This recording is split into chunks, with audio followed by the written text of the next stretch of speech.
कृष्णं वन्दे जगद्गुरुं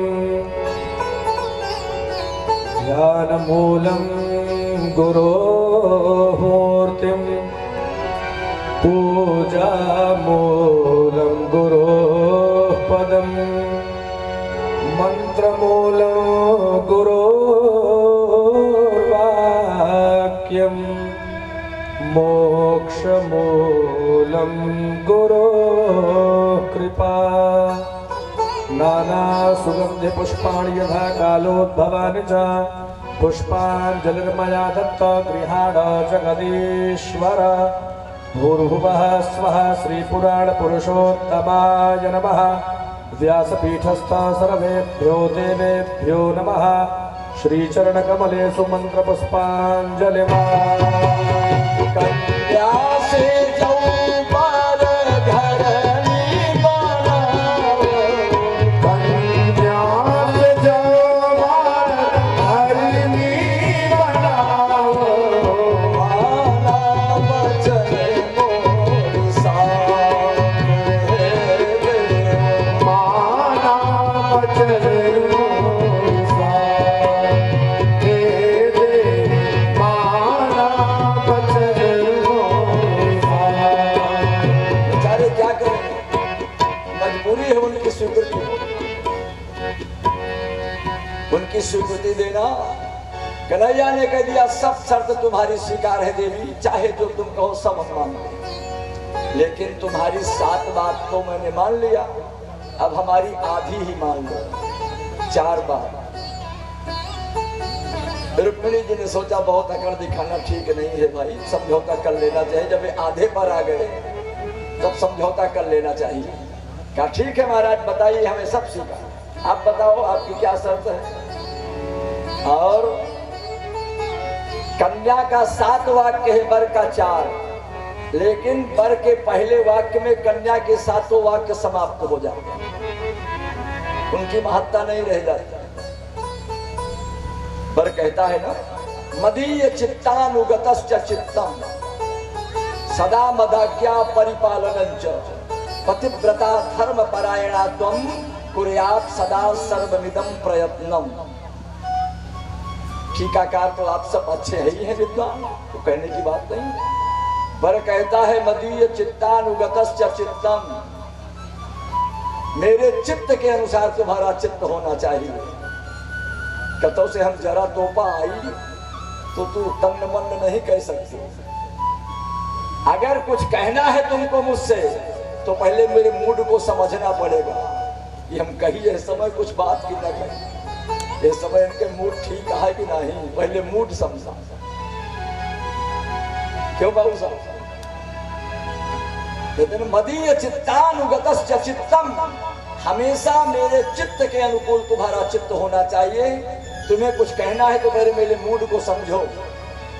मान लो तुमने पढ़ लिया मेरे मूड को, अपनी बात को कह दिया कि महाराज मुझे आवश्यकता है, ये ले आइए आप, तो मैंने कह दिया अभी मेरे पास समय नहीं है, अभी फालतू बात मत करो, तो आप दोबारा उस पर प्रश्नोत्तर नहीं कर सकती, क्योंकि सदा मदाज्ञा परिपालनञ्च, जो बताया गया है, कहा मेरी बात को उलटने का अधिकार तुम्हें नहीं होगा। अगर एक बार तुमने कह दिया किसी बात को, मैंने कहा हूं अभी समय नहीं है मेरे पास, तब उस बात को दोबारा नहीं कह सकती हो। खत्म सब तुम्हारी कहानी, क्योंकि मेरी पहली शर्त है सदा मदाज्ञा परिपालनञ्च, हमेशा मेरी आज्ञा का पालन तुम्हें करना होगा। अगर मैंने गलत अर्थ बताया हो तो आप लोग बताइए, इसमें कोई गलत हो। पतिव्रता धर्म परायणा त्वं कुर्यात् सदा सर्वमिदं प्रयत्नम, पतिव्रत धर्म का पालन करो हमेशा। उस समय महाराज ऐसी स्थिति में कन्हैया भी कहता है कि हे देवी, अब ब्रह्मचारी के व्रत मैं छोड़ूं, अब ब्रह्मचारी के व्रत मैं छोड़ूं,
बोले जय श्री कृष्ण।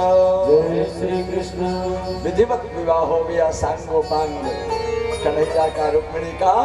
और उसके बाद प्रद्युम्न का जन्म होता है। संबरासुर के द्वारा हरण हुआ छठी में ही, और छठी के दिन ही हरण कर लिया गया प्रद्युम्न जी का।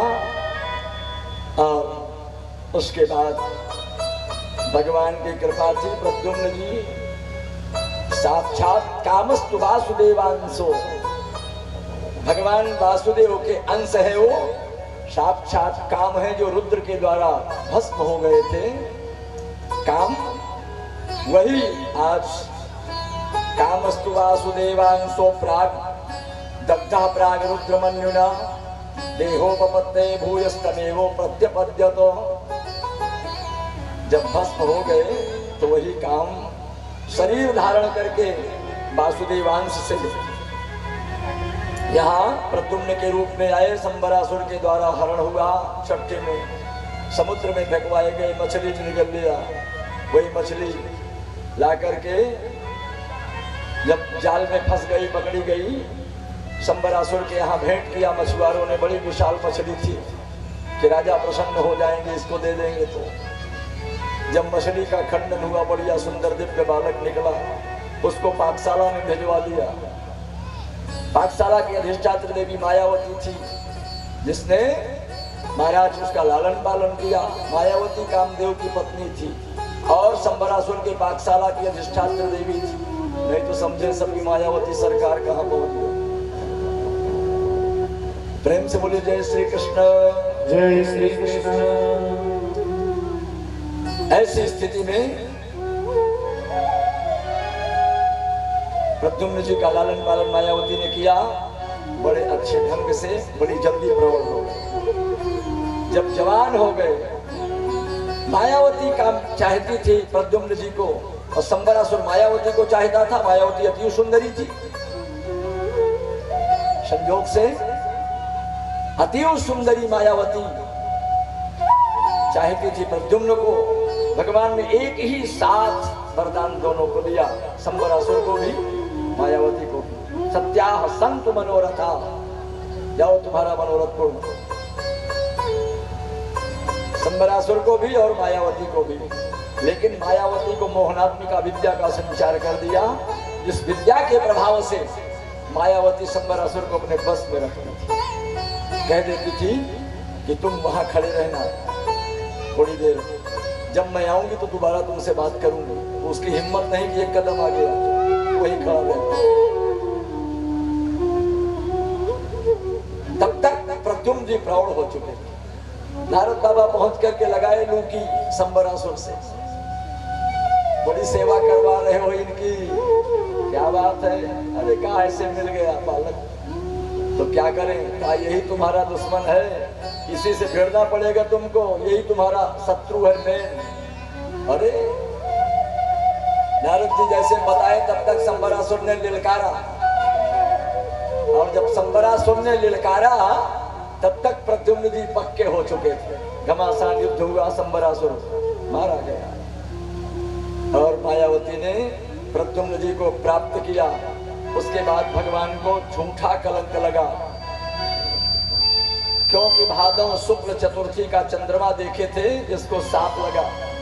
सांप था, चंद्रमा को सांप है, गणेश जी का पैर नाली में फिसल गया था, जिसके परिणाम स्वरूप चंद्रमा देखकर हंस दिया था, शाप दे दिया, जाओ आज के दिन जो तुम्हें देखेगा उसे झूठा कलंक लगेगा।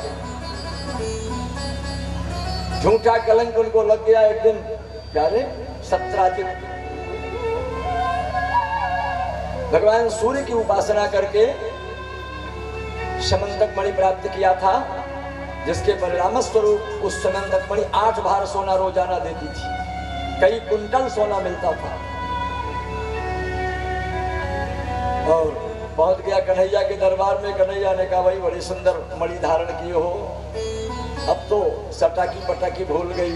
सत्राजित की लगता है ये इनकी निगाह गड़बड़ हो गई, इसको ले लेंगे, क्योंकि ये साधारण नहीं है। ये कर्तुम अकर्तुम अन्यथा कर्तुम समर्था, इस सब में समर्थ है, ये सब कुछ ले सकते हैं। देखा इधर उधर मौका फूट लिया। जब उसने फूट लिया, एक दिन महाराज सत्यजित का छोटा भाई प्रसेन उस मणि को पहन करके चल दिया जंगल में शिकार के लिए। अरे जो हाई पोटेंसी के नग होते हैं ना, अब तो नग मिलता नहीं है, अब तो हर जगह महाराज जानते ही हैं आप, क्या कहें, बिना ही कहे भलो दीन दयाला। लोग परेशान होते हैं कि एक मुखी रुद्राक्ष मिल जाए, एक मुखी रुद्राक्ष मिल जाए तो मेरी भाग्य बदल जाएगा। एक मुखी रुद्राक्ष प्राप्त कर लेने से आपकी भाग्य नहीं बदलेगी कदापि। अगर एक मुखी रुद्राक्ष लोग कहते हैं ना महाराज 10 बिस्सा खेत भैंस के बढ़िया खतो लहा दे जाए, एक मुखी मिल जाएगी, उसे हमार चकाचक हो जाए, 10 बीघा खरीद ले। ये दिमाग में बात नहीं आ रही है लोगों के कि पहले मैं 10 बिस्सा बेच रहा हूं, ये रत्न मुझे लाभ नहीं कर रहा है, जिससे मेरा पहले नुकसान हो रहा है, वो मुझे नग कहां फायदा कर रहा है, इससे तो मेरा और नुकसान होगा और क्षति होगी। अगर आपके भाग्य में वो बात होगी तो बिना प्रयत्न के और बिना खर्च किए आपको प्राप्त हो जाएगा और उससे आपके भाग्य बदल जाएगा। तो कैसे प्राप्त होगा, कैसे भाग्य बदलेगी, उसके लिए सत्कर्म आपको करना पड़ेगा, तब महाराज आपकी भाग्य बदलेगी। ये नहीं कि रास्ता चलते हम बैठे हैं आराम से, सोए हुए हैं, लेटे हुए हैं, कहते ना नहीं सुप्तस्य सिंहस्य प्रविशन्ति न मुखे मृगा उद्यमेन हि सिद्ध्यन्ति कार्याणि न मनोरथैः नहीं सुप्तस्य सिंहस्य प्रविशन्ति न मुखे मृगा। उसके लिए उद्यम आपको करना पड़ेगा, हाथ पांव मारना पड़ेगा। आप कहां कथाओं में बराबर सुनते चले आ रहे हैं, जिस देवी देवताओं को अपने लक्ष्य की प्राप्ति हुई है उनकी तपस्या और साधना के बल पर प्राप्त हुई। जिन्होंने साधना किया, तपस्या किया, भैया पार्वती जी को शंकर जी प्राप्त हुए, लेकिन कैसे प्राप्त हुए, ऐसे थोड़ी मिल गए। आए ना, जो तप करई कुमारी तुम्हारी तुम्हारी उमेटी सकहि त्रिपुरारी।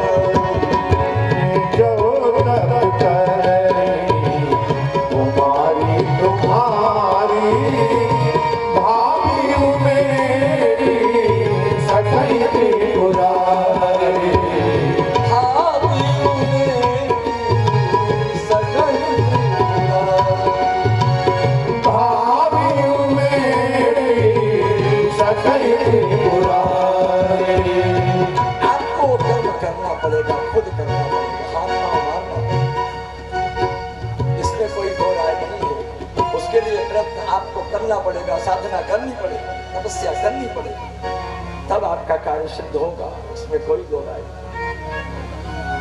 तपस्या सत्यजित ने किया था और पहन लिया प्रसेन ने, जंगल में गया, मारा गया, क्योंकि वो अधिकारी नहीं है उसका। और जब मारा गया, मणि को सिंह ने आक्रमण करके मार दिया, प्रसेन को मणि ले लिया, सिंह भी मणि का अधिकारी नहीं। वृक्षराज जाम्बवान ने सिंह को मार करके मणि ले लिया। अब तो जाम्बवान बहुत होशियार आदमी था, वो जानता थी कि मैं इसका अधिकारी नहीं हूं, उसने मणि को अपने पास रखा नहीं, सीधे मणि को लिया, भाग कर गया अपने घर पे, आवाज पे, और अपनी कन्या जाम्बवती को दे दिया। कहा बेटी ये तुम्हारे काम की चीजें ले लो, खेलो तुम इससे। अपने पास नहीं रखा, जानता था कि मैं रखूंगा तो मैं भी मारा जाऊंगा। जाम्बवती को दे दिया।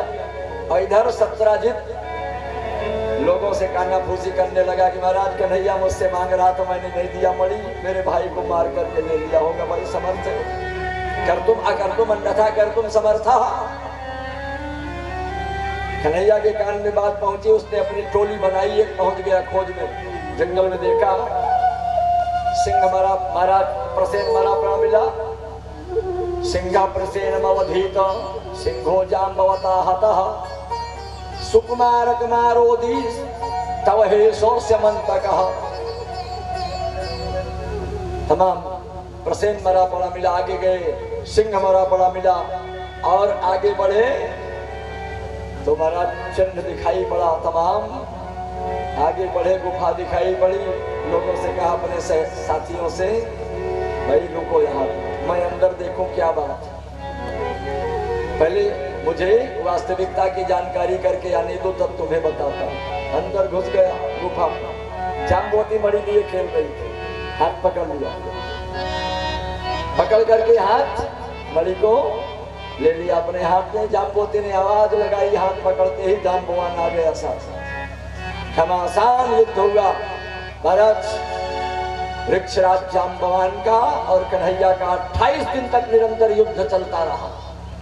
28वें दिन वृक्षराज जाम्बवान का और कन्हैया का युद्ध था। 28वें दिन एक ठुमका लगाई धीरे से, वृक्षराज जाम्बवान धराशायी और चरणों में लेट गया।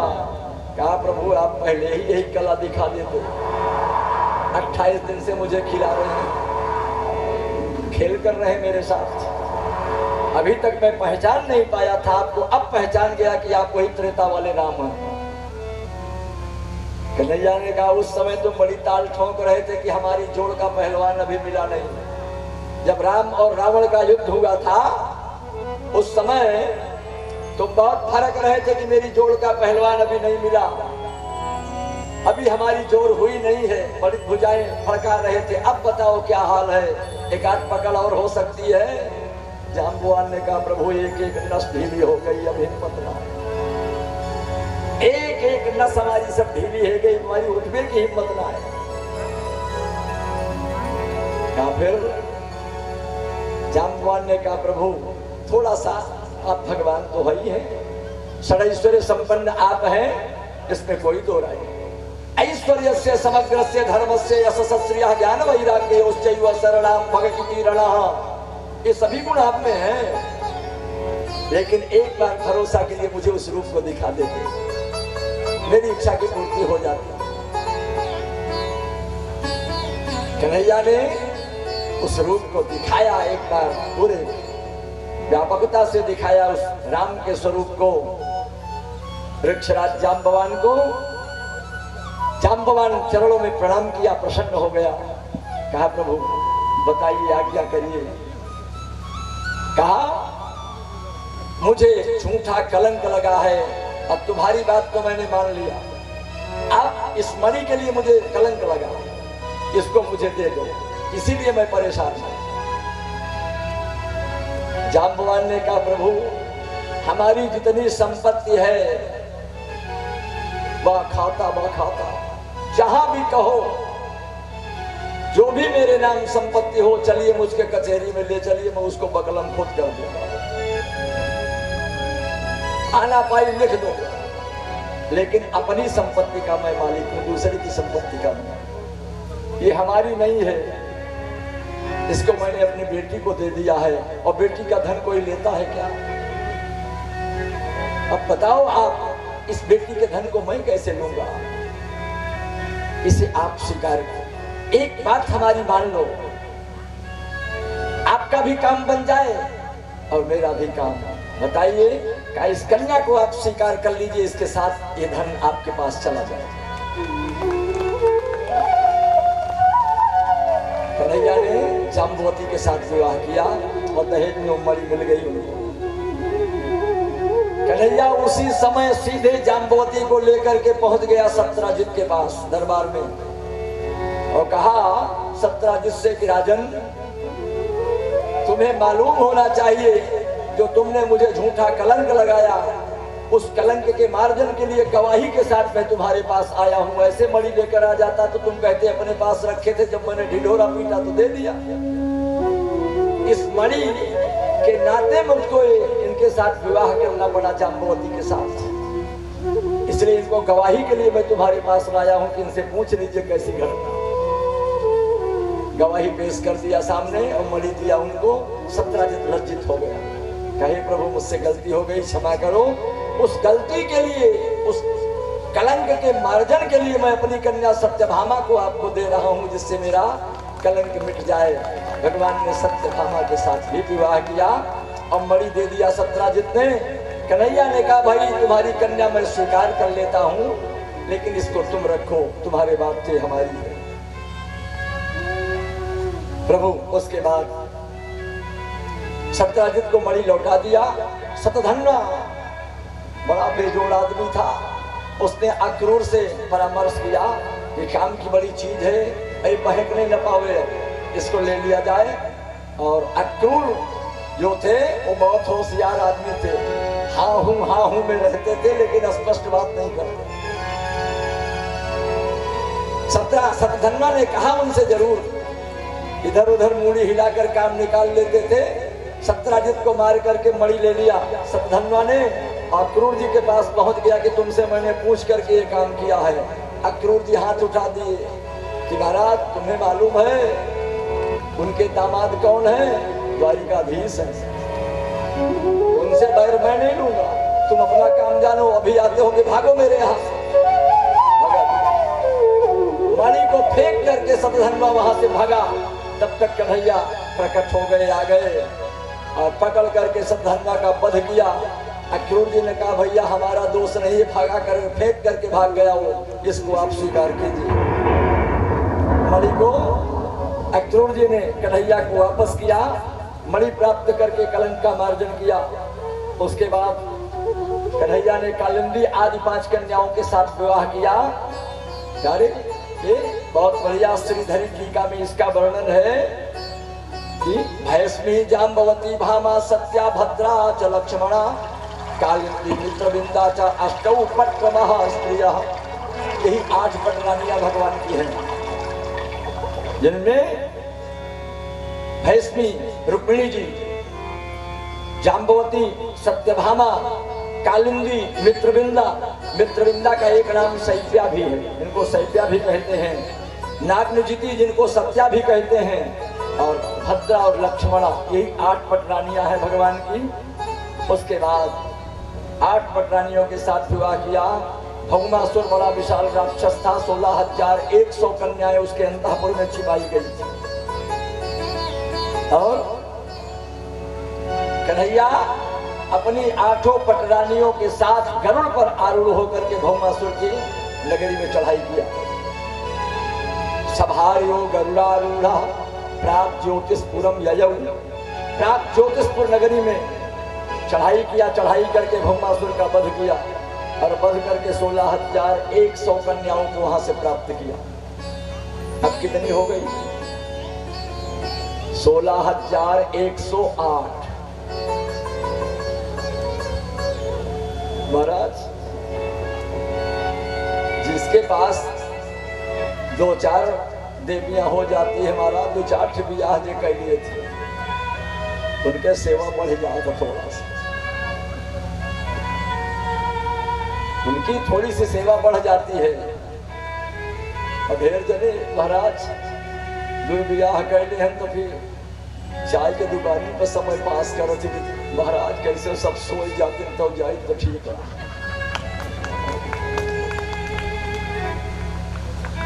कन्हैया एक दिन महल में अपने विराजमान है।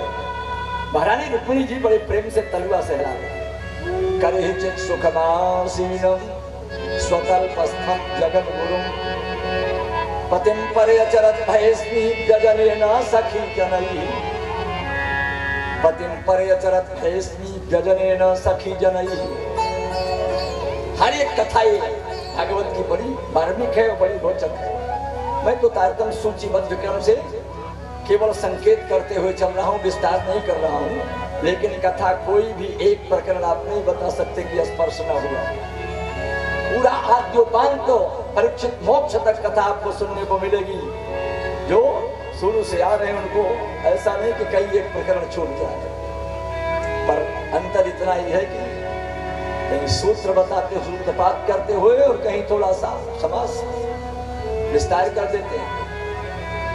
नहीं तो कथा कोई भी एक भी प्रसंग छूटा नहीं। अध्याय वाले भागवत में 335 अध्याय हैं। 12 स्कंद हैं, 18,000 श्लोक उवाच और गद्यात्मक श्लोक को अनुष्टुप छंद में महाराज अनुबंधित करने पर 18,000 श्लोक होते हैं, अन्यथा 16,200 श्लोक। और 43 प्रकरण है इसमें, 75 लाख अक्षर हैं भागवत में, सामान्य नहीं है। और कन्हैया द्वारिकाधीश इसीलिए डिम डिम घोष करते हैं कि अन्य चांस कला पुंसाम कृष्णस्तु भगवान स्वयं, अन्य अवतार मेरे अंशावतार हैं, लेकिन कृष्णावतार मेरा पूर्ण अवतार है, ब्रह्म का अवतार है, मैं भगवान हूँ। मेरी भगवत्ता में जहां संदेह हो जिसको, वो मेरे सामने आए, मैं उसको उसका समाधान करूंगा। मैं सदैश्वर्य संपन्न हूँ, ऐश्वर्य से समग्र से धर्म से यशस्या ज्ञान वैराग्य चरणाम भगवती मीरणा, ये सब गुण मेरे हैं। इसलिए कहा है कन्हैया को जगत गुरु कहा गया, कृष्णम वंदे जगत गुरु, रामम वंदे जगत गुरु नहीं कहा गया। भगवान श्री कृष्ण ऐश्वर्य माधुर्य और सौंदर्य का प्रदर्शन हर समय अपने डिम घोष किया है कि मैं भगवान हूँ। राम जी ने अपना प्रदर्शन नहीं किया, तो ऐश्वर्य का प्रदर्शन किया, न तो सौंदर्य का प्रदर्शन किया, न तो अपने माधुर्य का प्रदर्शन किया। और कन्हैया कहीं अपने को नहीं छिपाया, हर जगह डिम घोष किया कि मैं भगवान हूँ, मैं भगवान हूँ, मैं भगवान हूँ। श्री हरि शरणम मम, श्री हरि शरणम मम, 2 बार भगवान का नाम लीजिए। हरे राम राम राम सीता राम राम राम, हरे राम राम राम सीता राम राम राम, हरे राम राम राम सीता राम राम राम, हरे राम राम राम सीता राम राम राम, हरे राम राम राम सीता राम राम राम, सीता राम राम राम राजा सीता राम राम राम राजा राम राम राम, हरे राम राम सीता हरे राम राम राम सीता राम राम राम। राधे राधे राधे राधे राधे राधे राधे राधे राधे राधे राधे